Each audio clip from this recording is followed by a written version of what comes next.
The purpose of today's tutorial is to get used to the different worksheets that we have in the budget. So we have different tabs: the year, the income, house, school, debt, project, vacation.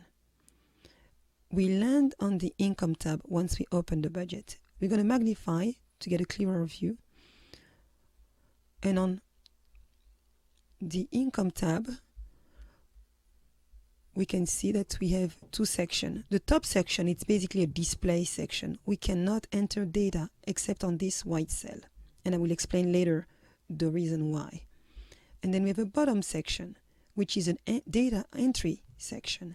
Here is where we enter the data. In the case of the income, the data that we'll be entering are the pay stub, the amount of money that we receive per pay stub, the amount of money that we receive from saving, from selling something, from a gift, whatever the source of income is. The other tab that we're going to talk about is the year tab. In this year tab, we basically have a display of all the different sources of income for the entire year and all the different expenses for the entire year. The different expenses are basically a report coming from the tabs that we have at the bottom of the worksheet. So the house tab calculates what we're going to spend for the house in a month and reports that information on the house for that specific month. The school tab calculates what we're going to spend for the month for school and automatically report that information on the school for that specific month. The same for debt, project, vacation. So that's the year. Once again, it's a display window. No data can be entered on the year worksheet. We already covered income, and then we have a house. With house, school, debt, project, and vacation, we can change. We can decide that we don't want to calculate house for the first red tab. As you can notice, red will be for expenses, green is for income, blue is for the combination. So we can decide to use another word for the house tab, and we want to call it household, for example. So I'm going to enter household. The other thing that I will do is I will modify the name of the column here, household, and what's going to happen, it's going to modify household everywhere, even on the year. Now I have household.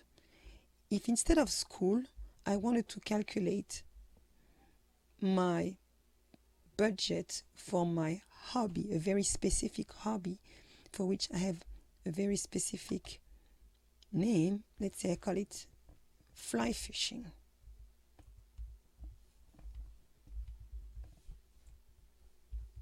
What happens is I come here, I will modify this to fly fishing, and automatically everywhere it's going to be called fly fishing and reported to the year tab.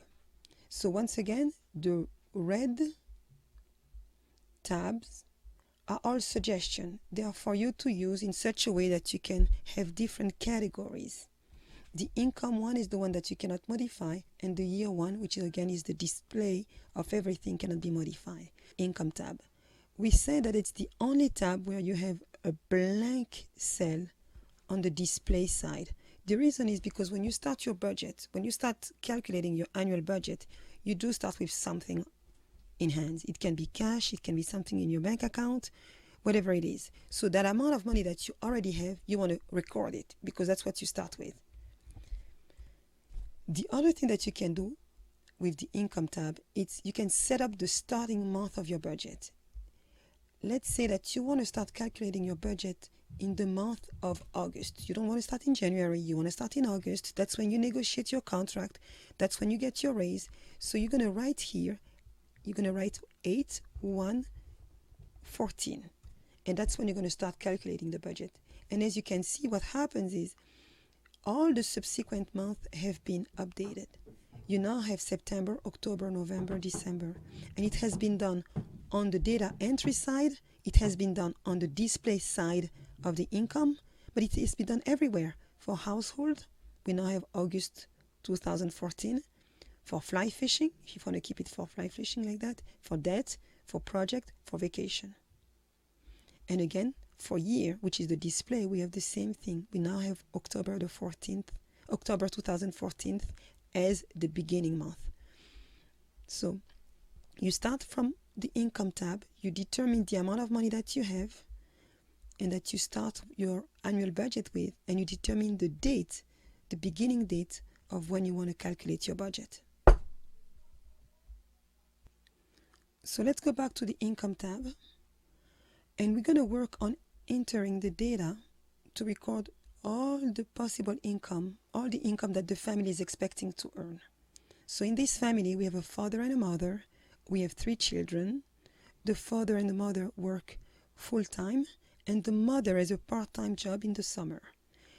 They also expect to earn money from a yard sale. It's a sale that is done in the spring with the whole neighborhood. And they also have been saving money for a trip. So the money is already available. They will use it for a trip that they are planning to take during the summer. So the last thing, the children go to the school of the mother and they pay some tuition for attending. So we're going to enter the salary of the father.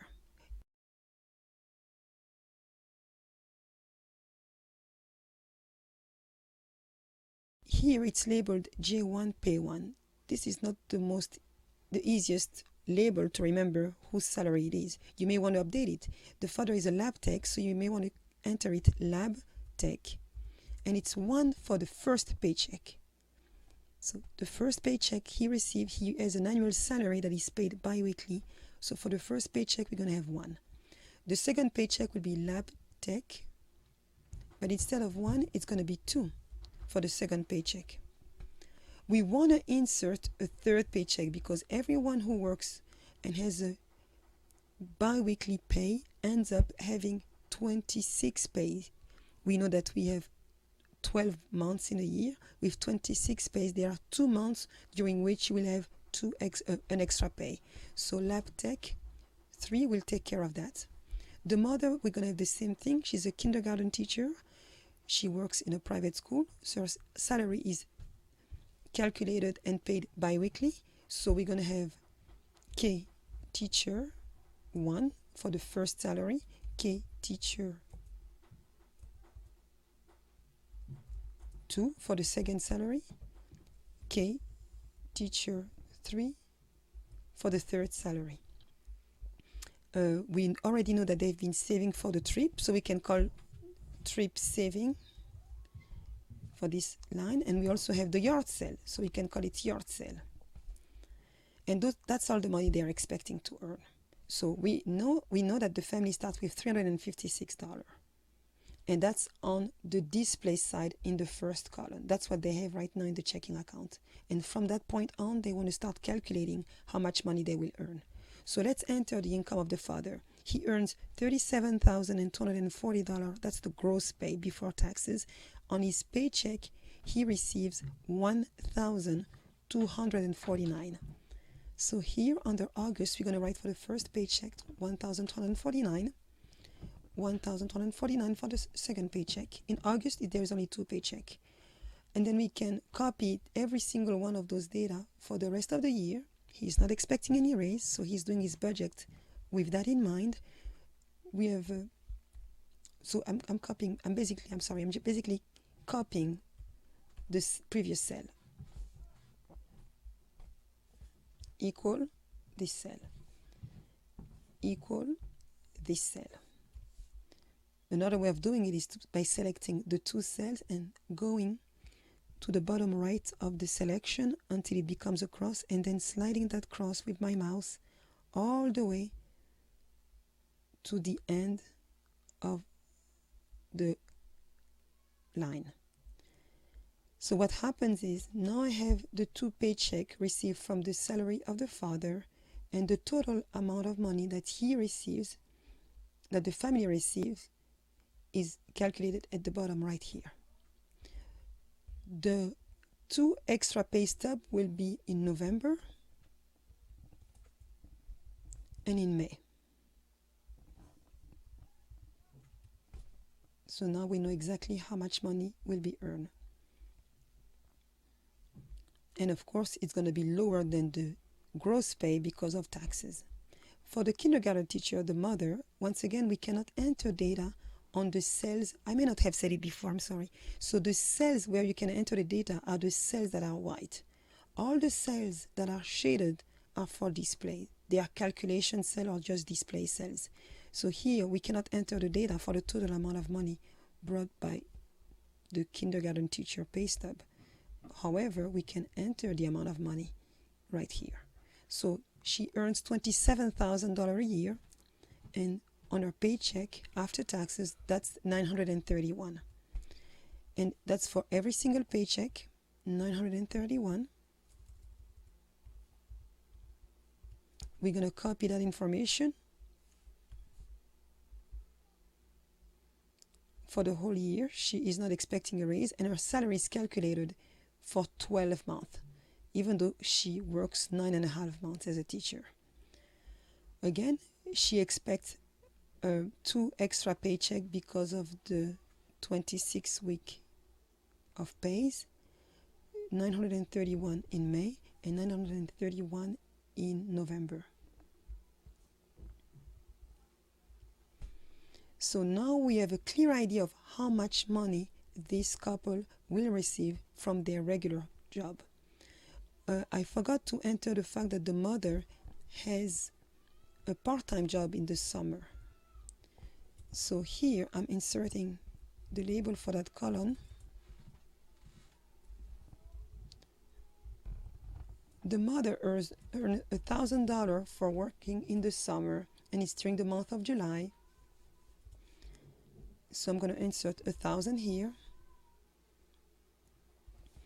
And then the saving for the trip, it's basically $3,000, and that money will be taken from their saving account during the month of March. That's when they are planning on purchasing the ticket and making all the reservation for their trip. The last income source that we have to record is the yard sale.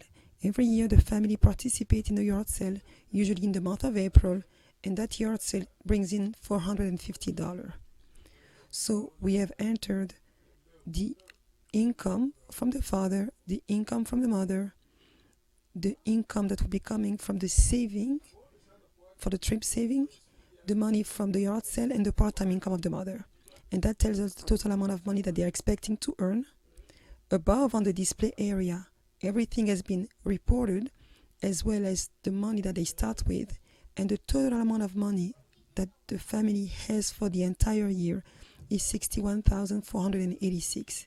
From the income window, that amount of money is reported on the year window, monthly, and you also have the accumulation, the total right here on the July column. So now we have a clear view of the total amount of money that the family has earned. Remember, you can get this annual budget calculator for free on www.temboguide.com. You just have to click on the read on the top right side of the website. And so you get to the Tembo website, you scroll down, and on the right side here, if you click continue, you will be asked for an email address, or where we're going to email you the budget. And it's a very easy process. Along with the budget, you will be able to receive all the updates, the upcoming videos, the podcast that will go with the budget, and hopefully will help you make a better use of your time and your money. Until next time, it was Tembo Guide. Thank you.